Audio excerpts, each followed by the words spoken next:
now that you've come here and you've seen what's being achieved, what message would you like to send out? This is Haiti at its best. This is Haitian ingenuity. This is Haitian hard work. This is Haitian sacrifice. And I said earlier, water is life. This is creating life for the people of Haiti. It's beyond inspiring to see. Yeah. Et projet ça lui-même de représenter aspect qui bon la haïtien. Ça c'est ingénuité haïtienne, ça c'est innovation des peuples haïtiens et solidarité peuple haïtien qui permettent que le projet ça lui-même les réaliser. Donc pour moi c'est un bail qui est vraiment extraordinaire encore. Back home, you get so much bad information, misinformation about Haiti. This is the real Haiti. Yeah. It's important for people back home in the States to understand what's possible here. Dans le pays aux États-Unis, et très souvent, et la plupart du temps, l'on entend des nouvelles de Haïti, c'est mauvais bail que il y a seulement sur Haïti. Mais pour moi, ça c'est vrai Haïti. Hein. Donc, il est important pour moi ça qu'a fait là, et puis pour me permettre monde aux États-Unis pour eux-mêmes de connaître que c'est ça qui est vrai Haïti. This puts the lie into all of those myths and all of those stereotypes. This defies all of that. Et ça, travail ça même vraiment à permettre que moun yo même yo apprendre de vrai Haïti et pour comprendre que l'image que y a projeté de Haïti à l'extérieur c'est pas vrai Haïti. I hope more people back home can see what's possible and know what's happening with the second canal and hopefully support it and accelerate that work, get it done faster. Ouais, je souhaite que ça permette et moun aux États-Unis yo même yo ouais bel travail ça qu'a fait là et surtout que et ça a mobilisé pour supporter le deuxième canal là et qu'a construit et pour permettre que le projet ça lui-même de réaliser tout. When one nation is dependent on another, that's not healthy for either nation. That's not a win. That's not good. Là, ou gen un pays qui dépend totalement de l'autre pays, il va beaucoup tous les deux pays. Donc, il est important pour Haïti lui-même de indépendant pour ne pas dépendre des Dominicains. Haitian independence, Haitian access to food, Haitian access to jobs, Haitian access to water. That strengthens Haiti, and it's better for the DR as well.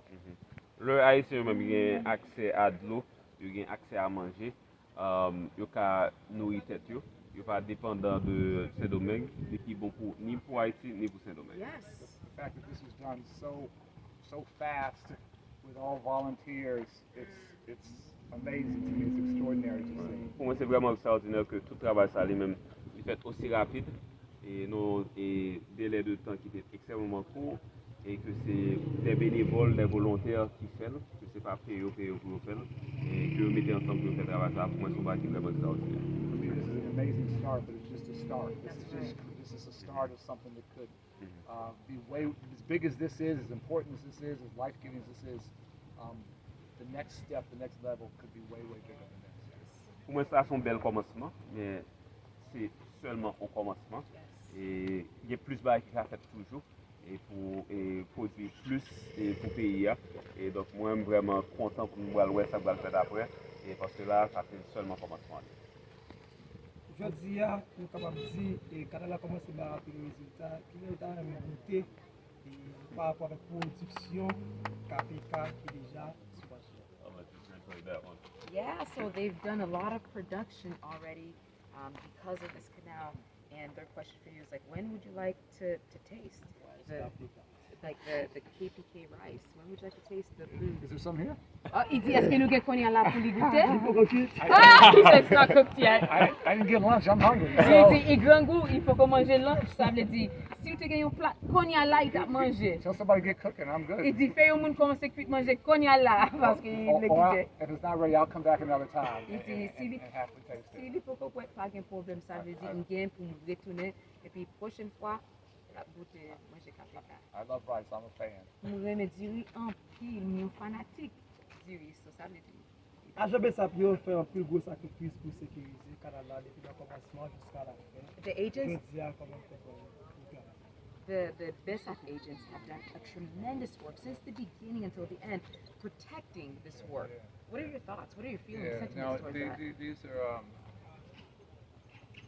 These are patriots. These are real Haitians. I said earlier, they are helping to build a nation. Moun sa yo, c'est vrai patriote, c'est haïtien conséquent, c'est moun qui a construit un pays. shouldn't be this hard. I pa ta dwe difficile kon sa. They shouldn't have to do this. The fact that they do it, the fact that they volunteer, the fact they're willing to risk their lives, give their lives to see Haiti be stronger and better and self-sufficient. Those are true patriots. I pa ta dwe kon sa, yo pa ta dwe riske la vi yo kon sa pou yo konstruy yon semp kanal kon sa. Men kan men, paske yo fe sa, sa montre ki es yo ye, sa montre ke yo se Haitien konsekant, Haitien, vre Haitien. When the history of this transformation is written, that's a really, really, really important chapter. Le yo ekri l'histoire de kanal la nan histoire pays d'Haïti, yo ap gen yon chapit. Et puis chapit sa ap vraiment important dans l'histoire pays d'Haïti. Not being intimidated, not backing down, being willing to protect the people doing the real work here. That's true public service. That's what public service is about. Yo se servant public. Parce que yo pa te fait battre, yo pa te fait lâche les l'armée République Dominicaine vini avec zam sou yo pa te fait. Ça c'est un vrai servant public. I always think about kids. I'm just looking at the little guys over there. You always want the next generation to have it easier. This generation has been difficult. I hope those little guys grow up and have much easier lives, much better lives because of the sacrifice of everyone who worked on this and because of their sacrifice. C'est un ministre, un ancien ministre éducation, ça veut dire qu'il toujours penser de tout le monde. Là, il regarde tout petit monde ça yo. Il souhaite que la vie yo a plus facile parce que la vie nous-mêmes. Parce que nous-mêmes nous travaillons pour ça. Besta yo travaille pour ça. Média, tout le monde travaille pour ça. Nous souhaitons que dans l'avenir, yo gagnons la vie qui plus facile, qui plus doux à travers de sacrifices nous-mêmes. Alors, en tant qu'Américain, homme politique en plus, alors, pour sortir dans un pays, une nation qui est vraiment stricte sur ça, qui vient pour avec intérêt pays. Donc, là, on vient là, autant d'explications par rapport au comportement dominicain. Ça joue. Okay. You come from a nation that is, really has, comment capable de dire ça, like, you come from a nation that is really big on protecting its its people and its interests. So protecting its interests. Yeah. There we go. On protecting its interests. So when you hear about what happened with the Dominican Republic, like what does that mean to you? What do you understand from that? I guess I think about it a little bit. I think about it a little bit differently. I think there's a common human interest, and that Haiti is one of our closest neighbors. It's one of our most important neighbors. And it's in all of our interests, in the United States' interest, it's in the DR's interest, it's absolutely in Haiti's interest for Haiti to be strong and independent and self-sufficient. So this is good for everyone. There are no losers here. They're all winners here.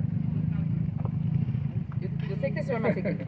Oh, okay. Il dit, pour lui-même, il dit, il croit canal ça, la bénéficier, c'est pas seulement haïtien, la bénéficier République Dominicaine, la bénéficier États-Unis. Il dit ça, nous gagnons intérêt commun avec canal ça. Ça c'est un bagage pour l'humanité. Ça veut dire pour lui-même, il pas ta doit un bagage n'a lutter, mais ça ta doit un bagage nous supporter, nous tout supporter parce que la bénéficiaire ni haïtien, ni dominicain, ni américain. Nous pas nous parce que nous construisons notre surprise.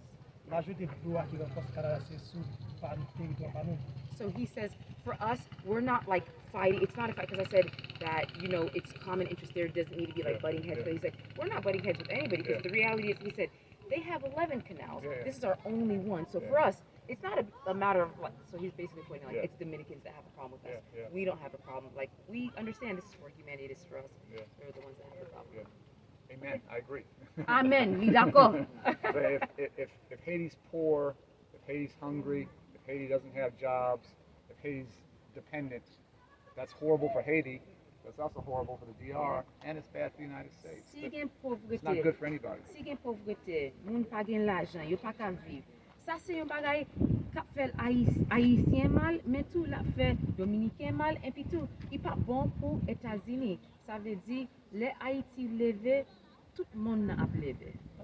Alors, nous va connaître son chance nous gagner, et nous-mêmes qui campons là, et en plus pour nous trouver nous devant un ancien homme politique américain, alors pour nous poser la question ça, si ça joue, je veux dire, haïtien, une grosse difficulté aux États-Unis, mais pendant ce temps, tout zam kap bay problème en Haïti sur ceci. Hey, hey, Hey! C'est normal. Ah ouais, He sorti les it's États-Unis. a big deal. I'm standing here in front of like an Avec older. zam sorti dans côte Floride là, Yeah. créer insécurité. So they're Madame la big. ligne, casser pays nan. They said the reality is 90+% of the guns that come from the United States come to Haiti. They come from the United States. So, like, what do you understand about that? The fact that the violence is basically being imported to Haiti. Like, what are your thoughts? I don't want to go on too long. I spent the last 8 years of my life working to reduce gun violence in my hometown of Chicago. Pendant 8 dernières années, je suis gourmet pour me réduire et violence armée dans la ville PAM et c'est Chicago. It's the hardest work I've ever done. It's the most heartbreaking work I've ever done, but it's also the most inspiring and maybe the most meaningful. C'est le travail qui est plus difficile que j'aime faire, c'est le travail qui est plus et qui est brisé et que j'aime faire à cause de toute douleur que toute victime souffre et de sa violence dans la ville de Chicago, mais en même temps tout c'est le travail qui inspire plus, qui donne plus courage. I first came here about 12 years ago. Et ça fait environ 12 années depuis que je suis venu en Haïti pour la première fois en 2013. And that was one of the first things I heard was that there are no bullets made here in Haiti and there are no guns made here in Haiti, but they're all coming from the United States. Et ça c'était une première barrière que j'ai dit, c'est que pas de armes qui fait en Haïti, pas de munitions qui fait en Haïti, et que la majorité de la ça c'est des États-Unis qui sont sortis. I've also visited Barbados and met with the Prime Minister, and it was the same story. It was identical. Donc, je suis visité Barbados, je me suis rencontré ensemble avec le Premier ministre et c'était la même histoire que je l'avais raconté. So the fact that some of our closest neighbors, some of our most important partners, the fact that we are literally exporting death and exporting violence and creating havoc, I can't tell you how much that breaks my heart personally. Donc, le fait que quelques voisins qui sont proches des États-Unis, quelques partenaires qui sont proches de nous, et que c'est exporté, qu'on a exporté violence vers le pays, et ça a vraiment brisé comme les ballons pour le problème. I hate it. I apologize for what our country has done with guns for Haiti, but for so many other things that we have done where we are on the wrong side of history. And if I can do a tiny little bit to try and change that trajectory, I would love to try and do that. Donc, vraiment raillé que les États-Unis lui-même vraiment a exporté toute violence en Haïti et dans d'autres pays. Ça a vraiment fait mal. Et même là, c'est un petit bagage que je peux faire moi-même pour porter un changement dans ce sens, je vais essayer de faire à tout comme. Personally, I work with gangs and gang leaders back home in days from Port-au-Prince. If there's ever a time to try and work with gang leaders in Port-au-Prince and try and find some peace or find some reconciliation, me and lots of my team would love to try and help if that would be helpful. Et moi-même, j'aime te dire noir et le travail que je fais c'est pour réduire les activités gang, violence gang dans la ville de Chicago. Donc si jamais tu as une opportunité, je peux aider Haïti dans ce sens, surtout pour apprécier vraiment un gros problème ensemble avec gang et je suis toujours disponible pour aider Haïti lui-même dans ce sens. My hope is that we import hope, we import jobs, we import creativity, we import entrepreneurial skills, we help on leadership, and we do that and stop importing guns and bullets. Ouais. Donc, l'espoir, c'est que nous avons exporté l'espoir et nous avons exporté le travail, et éducation, l'amour vers Haïti au lieu de destruction, au lieu de violence. Question. Madame Laline, dernière question. Madame Laline qui c'est une partie représentante démocrate, même avec le président Con, président démocrate. Et nous aujourd'hui, nous connaissons fédérés dans Genève qui viennent tourner, vivre ensemble. Qui message pour les peuples haïtiens parce que gang vivent ensemble sur un gang terroriste qui a terrorisé le pays alors que les États-Unis n'ont pas jamais décidé de déclarer comme terroriste même je fait en Afghanistan pour toute nation qui a levé camper contre gang ça. So you have the Vive Ensemble gang coalition, and before you had the G9 gang coalition. They've become federated, and you had someone like Ms. Lalim, who is the head of the UN mission here in Haiti. They didn't really do anything to stop the expansion of the gangs and sort of like facilitated their federation. So what message would you send to the Haitian people about the situation Mais that même they're avant dealing with? nous avancer, je voulais très clair, je pas porter monsieur à là pour me faire politique. Like, I didn't bring you here to be political, so I don't want you to... I'm not political, so Oh. I'll just speak personally. So I'll Ok, just- ok, il me dit, parce que je ne pas le mettre An dans... travay.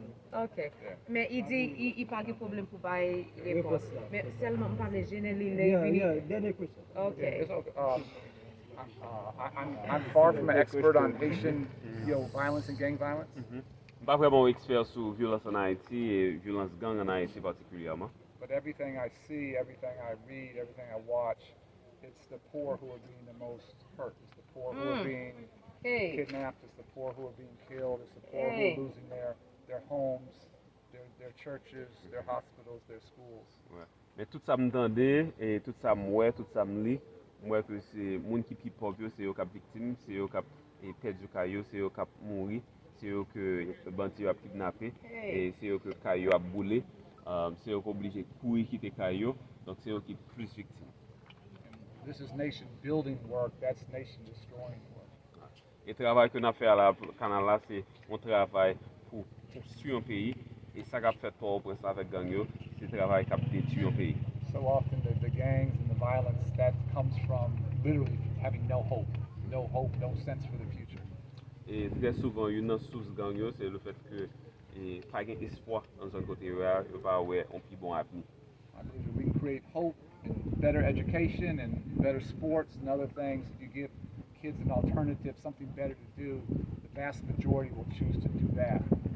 Et je pense que si nous offrons aux jeunes l'éducation, nous offrons au sport, et il y a un espoir à travers ça, et nous avons construire un plus bon pays. Donc c'est ça pour nous faire. It's like, the gang life is often the choice because it's the only choice. There's no other option. Bien souvent, leurs jeunes décident d'entrer dans le gang, c'est parce que c'est la seule option ça que nous présentons. Et pas une plus bonne option. Donc là, la responsabilité nous, c'est pour nous créer l'autre option, l'autre opportunité pour les jeunes, pour ne pas sentir qu'ils sont obligés d'entrer dans le gang. So the job for all of us, the goal for all of us is to create the education and the opportunities and the jobs and the sports and the drama and arts and music to create those opportunities. And I promise you, the vast majority of kids will choose that. Ouais. Et donc, responsabilité, c'est pour nous offrir éducation, offrir sport, offrir les arts, offrir culture et bah jeunes. Automatiquement que une opportunité dans tout domaine ça et nous promettons nous que il va pas entrer dans le gang. Donc c'est ça pour nous faire. Thanks. Moi, c'est dans ce que tu as dit, bonsoir. Et vrai?